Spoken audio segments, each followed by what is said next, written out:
kelas hukum tata negara. Materi yang akan kita pelajari hari ini adalah hukum konstitusi. Nah, sebelumnya kita kemarin sudah membahas materi apa kemarin?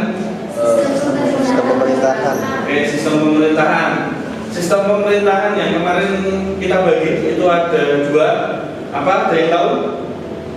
Presidensial. Sistem pemerintahan presidensial. Sistem pemerintahan presidensial itu apa, Mas? Mana pemerintahan presidensial adalah presiden itu merangkap dua jabatan. Selain dari nomor satu di negara itu, beliau juga menjadi kepala pemerintahan. Oke, sip. Ada presidensial, ada juga sistem pemerintahan parlementer. Sistem pemerintahan parlementer siapa? Ya. Parlementer adalah sistem di mana presiden hanya menjabat sebagai kepala negara saja. Sementara kepala pemerintahan itu dijabat oleh perdana menteri yang dijabat oleh parlemen. Oke, baik. Berarti secara garis besar sebenarnya sistem pemerintahan itu dibagi menjadi dua, yaitu ada sistem pemerintahan presidensial dan ada sistem pemerintahan parlementer. Itu materi kita yang kemarin. Sekarang kita masuk di hukum konstitusi. Oke, teman-teman silahkan dibuka HP-nya, silahkan di-searching apa kira-kira makna dari konstitusi. Oke, sudah ada yang dapat?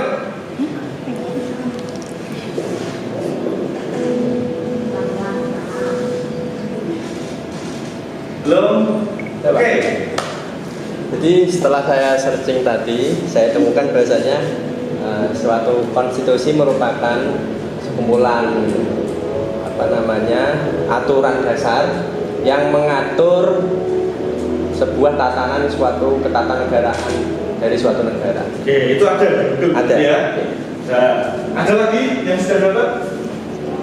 Saya, Oke. yang saya dapat tadi di Google, bahwasanya konstitusi merupakan norma atau aturan yang mengatur terkait sistem politik maupun hukum dari suatu negara yang biasanya dikodifikasikan berupa dokumen tertulis. Oke. Baik, ada lagi 3 lah ya. Ayo. Baik.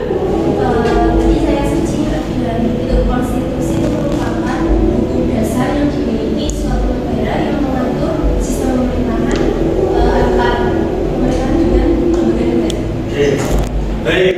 Kalau ya ini kita adaptif lah terhadap teknologi sehingga kalian sebenarnya bisa tahu bahwa makna konstitusi itu apa di dalam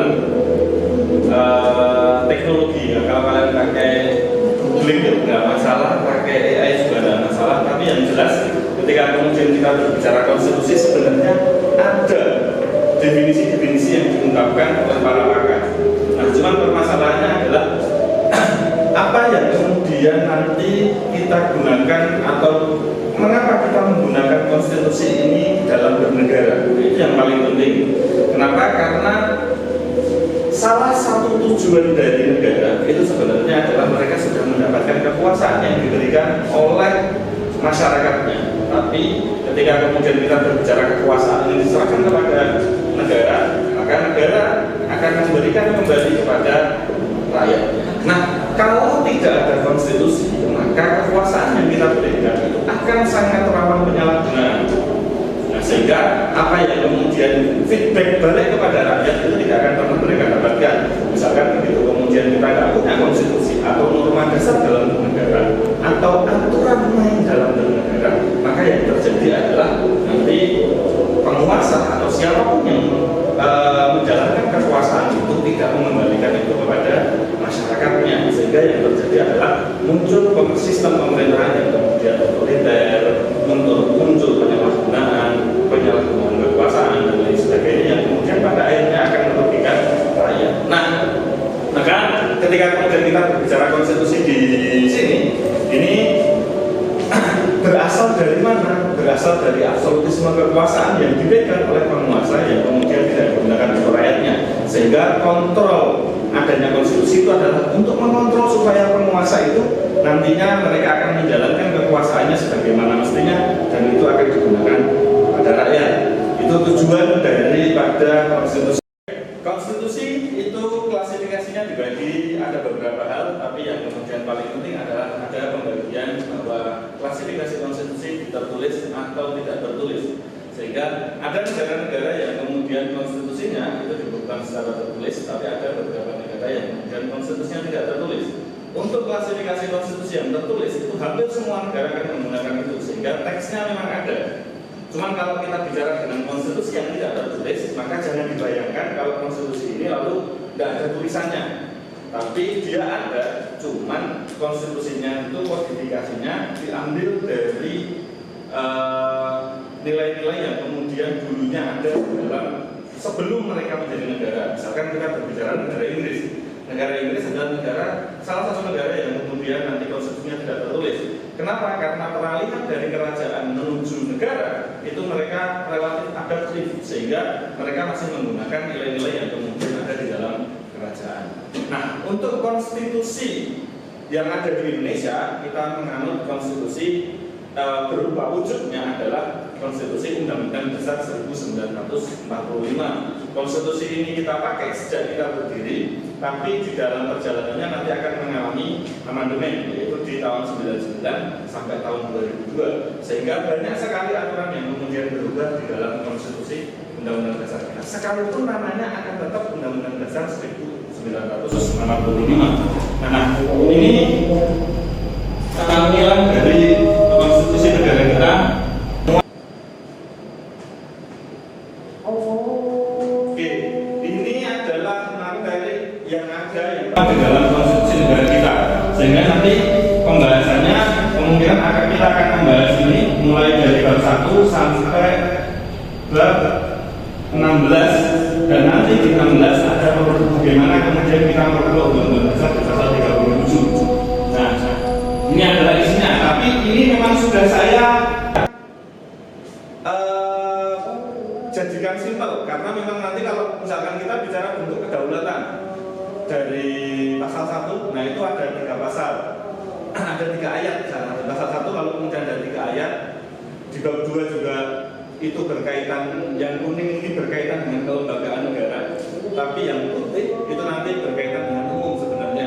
Misalkan yang putih itu ada wilayah di pasal 25, ada wilayah negara itu mana aja, warga negara apa, sehingga ini komplit sebenarnya. Ketika kita berbicara mengenai konstitusi sebagai norma dasar negara kita, maka semua hal yang bersifat prinsip itu ada di dalam Undang-Undang Dasar 1945.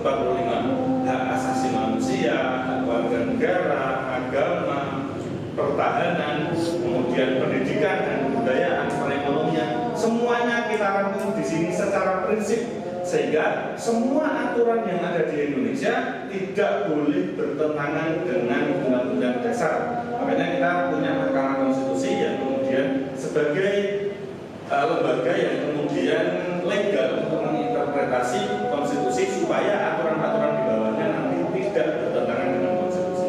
Nah, konstitusi adalah rules, bagaimana yang kemudian saya jelaskan tadi. Dia adalah norma yang kemudian digunakan supaya pemerintah atau penguasa tidak menggunakan kekuasaannya dengan semena-mena atau menyalahgunakan kekuasaan. Sehingga setiap negara nanti akan membutuhkan konstitusi sebagai panduan dari bernegara. Di sini semuanya paham berkaitan dengan konstitusi atau ada yang ingin ditanyakan? Tanya Pak. Oke, baik. Konstitusi itu kan berdasarkan di Indonesia kan berdasarkan UUD 45. Ya. Tapi ada amandemen yang baru. Saya pernah mendengar tentang konstitusi RIS atau di Indonesia Serikat. Oke, baik. Memang dalam perjalanannya kita dulu mulai tahun 1945 itu kita menggunakan Undang-Undang Dasar 1945. Tapi dalam perjalanannya kita menggunakan 2 kali perubahan. Yang pertama kita pernah menggunakan konstitusi RIS. Saat itu memang negara kita beralih menjadi negara federal, tapi itu hanya bertahan 1 tahun. Lalu kemudian semua negara-negara bagian ini menyerahkan kepada kedaulatannya kepada Indonesia lagi. Lalu kemudian kita membuat konstitusi juga, tapi sementara, yaitu Undang-Undang Dasar sementara. Nah, Undang-Undang Dasar sementara ketika kemudian dibuat, maka pemerintah saat itu kemudian membuat badan konstituante untuk melakukan pembaruan terhadap Undang-Undang Dasar. Cuman hasilnya adalah saat 1959 itu Presiden kita Pak Soekarno itu kemudian mengeluarkan dekret yang isinya mengembalikan dari Undang-Undang Dasar sementara kepada Undang-Undang Dasar. Sehingga memang dalam perjalanan kita pernah menggunakan konstitusi RIS di saat Indonesia negara ini kemudian membagi beberapa wilayah dan konsepnya nanti hampir sama dengan federal. Nah, cuman itu nggak bertahan lama karena memang kita itu menghendaki negara ini memiliki bentuk yaitu bentuk kesatuan. Nah, maka nanti kalau teman-teman lihat di Undang-Undang Dasar yang baru ini, di bentuk dan kedaulatan di pasal 1 itu kemudian menyatakan bahwa negara Indonesia adalah negara yang berbentuk kesatuan. Lalu kemudian di pasal 37 di perubahan Undang-Undang Dasar itu ada satu klausul yang menyatakan bahwa perubahan bisa dilakukan tapi tidak mengenai bentuk negaranya. Sehingga memang ya itu ada di pasal perubahan memang agak aneh, cuman itu memang istihad para pembentuk undang-undang untuk kemudian tetap menempatkan Indonesia dalam posisi bentuk negara kesatuan Republik Indonesia. Sehingga slogannya nanti adalah biasa yang kita kenal adalah NKRI, negara. Nah, itu sebenarnya adalah rumusan yang tercantum di dalam Undang-Undang Dasar 1945. Oke, baik. Mungkin itu saja pertemuan dari hari ini. Nanti untuk tugasnya teman-teman nanti bisa cari atau bisa lihat. Ya, ini kalau teman-teman konstitusi Indonesia googling bisa ada, atau buku saku itu juga banyak. Nah, nanti kalian silakan cari pasal-pasal mana yang kemudian menarik perhatian kalian, lalu itu akan kita gunakan jadi bahan diskusi selanjutnya. Baik, itu dari saya, kurang lebihnya mohon maaf. Assalamualaikum warahmatullahi wabarakatuh.